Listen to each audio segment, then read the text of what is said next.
Greetings everyone. நம்ம டெய்லியும் banking and SSC point of வியூல 5 கொஸ்டின் பார்க்குறோம். இன்னைக்கு என்ன கொஸ்டின்ஸ் இருக்கு அப்படிங்கிற பார்ப்போம். First question, how many number of women MPs were elected in the 18th Lok Sabha election அப்படின்னு கேட்டிருக்காங்க. ஸோ இந்த எலெக்ஷனை பொறுத்த வரைக்கும் பார்த்தோம்னா அரௌண்ட் 797 விமன் கேண்டிடேட்ஸ் வந்து இருந்திருப்பாங்க. அதுலேருந்து 73 கேண்டிடேட்ஸ் வந்து வின் பண்ணியிருக்காங்க. ஓகேவா? ஸோ போன எலெக்ஷனில் பார்த்தோம்னா 78 கேண்டிடேட்ஸ் வின் பண்ணியிருந்திருப்பாங்க. ஸோ போன எலெக்ஷனோட இந்த எலெக்ஷனில் கம்மியாக தான் விமன் கேண்டிடேட்ஸ் வின் பண்ணியிருக்காங்க. So total number of candidates 797. அதில் வின் பண்ணவங்க யார் அப்படின்னு பார்த்தோம்னா 73 மெம்பர்ஸ் வின் பண்ணியிருக்காங்க. அடுத்தது, who became the first person to spend 1000 days in space அப்படின்னு கேட்டிருக்காங்க. ஸோ யார் அப்படின்னு பார்த்தோம்னா ஓலெக் கோனோனென்கோ அப்படிங்கிற இவர் தான். ஓகேங்களா? 2008ல இருந்து இப்போ வரைக்கும் இன்டர்நேஷனல் ஸ்பேஸ் ஸ்டேஷன் ISS அப்படின்னு சொல்லுவாங்க, அதுக்கு ஒரு 5 டைம்ஸ் போயிட்டு வந்திருக்காரு. ஸோ ஒவ்வொரு டைமும் 200 டேஸ் 300 டேஸ் அப்படின்னு இருந்திருப்பாங்க. So total number of days அப்படிங்கிறது இப்போ 1000 டேஸ் ஆயிடுச்சு. ஓகேவா? ஸோ இவர் எந்த கண்ட்ரியை சேர்ந்தவங்க அப்படின்னு பார்த்தோம்னா நமக்கு ரஷ்யாவை சேர்ந்தவங்க தான் இந்த ஓலெக் கோனோனென்கோ அப்படிங்கிறவர். ஓகேவா?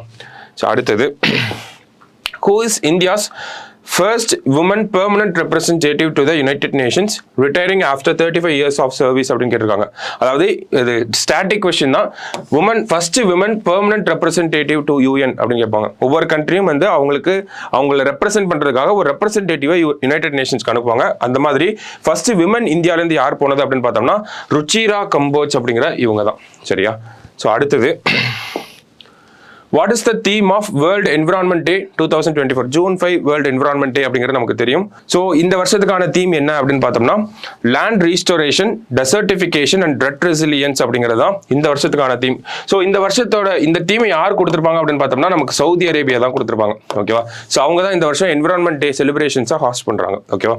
ஸோ லாஸ்ட்டாக, which educational institution has ranked first for the 13th consecutive time in QS University Rankings? Quacquarelli Symonds அப்படின்னு சொல்லுவாங்க. இந்த QS அப்படிங்கிறது ஸோ ஒரு லண்டன் பேஸ்டு ஆர்கனைசேஷனாக இருக்காங்க. அவங்க இந்த யூனிவர்சிட்டி ரேங்கிங்ஸ் அப்படிங்கிறத அடிக்கடி ரிலீஸ் பண்ணிட்டே இருப்பாங்க. அந்த வகையில் 13th டைமாக இந்த ரேங்கிங்ஸில் ஃபர்ஸ்ட் பிளேஸில் இருக்கிறது யார் அப்படின்னு பார்த்தோம்னா மேசச்சூசெட்ஸ் இன்ஸ்டிடியூட் ஆஃப் டெக்னாலஜி, அவங்க தான். ஓகேவா? ஸோ இந்தியாவிலேருந்து யார் ஃபர்ஸ்ட் பிளேஸ்? இந்தியாவிலேருந்து ஒரு 46 எஜுகேஷனல் இன்ஸ்டிடியூஷன்ஸ் வந்து இருக்காங்க.